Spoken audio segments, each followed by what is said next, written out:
160 лет – это целая жизнь, богатая событиями и историей.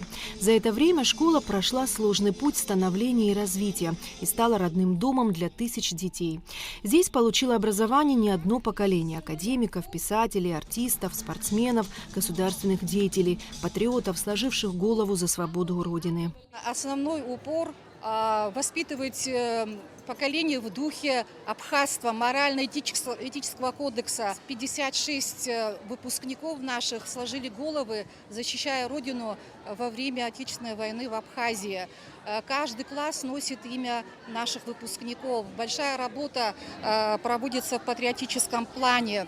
Классные часы. Мы участвуем во всех патриотических соревнованиях. У нас учителя начальной военной подготовки Квицыня Руслан Шотович и Адли Балаша Зурабович очень ответственно относятся к своей работе. И вот конкурсанты в этом году, которых они готовили, выиграли в городском конкурсе строя песни.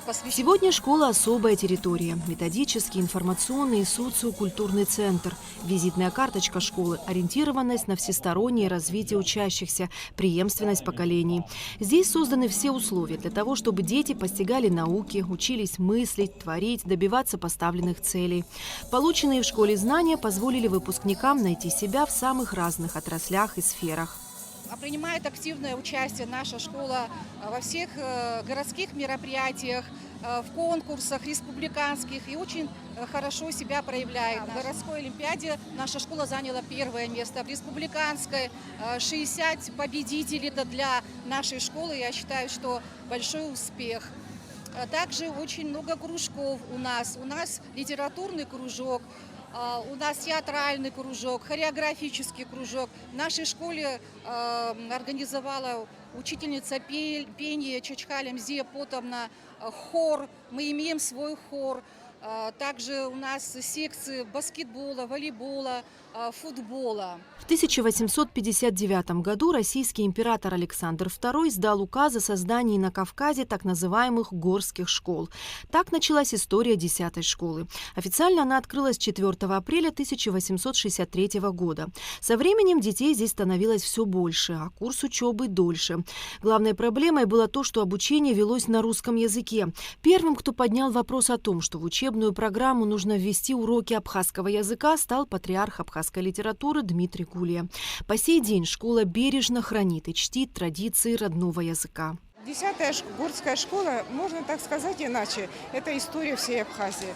Это историческое наследие абхазского народа. В этом году так получилось, что мало того, что школа отмечает 160-летие своего юбилея, своей даты, но еще тут совпали еще другие даты.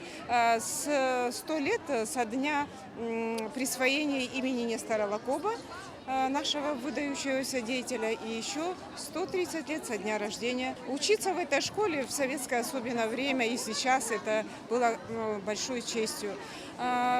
Благодаря нашим учителям, которые работали здесь долгие годы, они пронесли вот этот дух абхазского народа, сумели сохранить, несмотря на то, что было очень сложное и противостояние. Вот этот праздник особо, мероприятие особо близко. Почему? Потому что в этой школе учился мой также отец. Он выпускник 4-го выпуска 1937 года. И вот преемственность поколений, которую сумела сохранить эта школа, как бы дает нам, конечно, такой импульс и как бы внутреннюю силу. Самое главное в школе – ее душа. Тот дух, который формируется коллективом учителей, учеников и их родителей. Годы неумолимо отсчитывают время, а школа все равно остается молодой, потому что ее стены наполняются новыми звонкими голосами. Эсма Гуланзе, Алексей Гухава, Абхазское телевидение.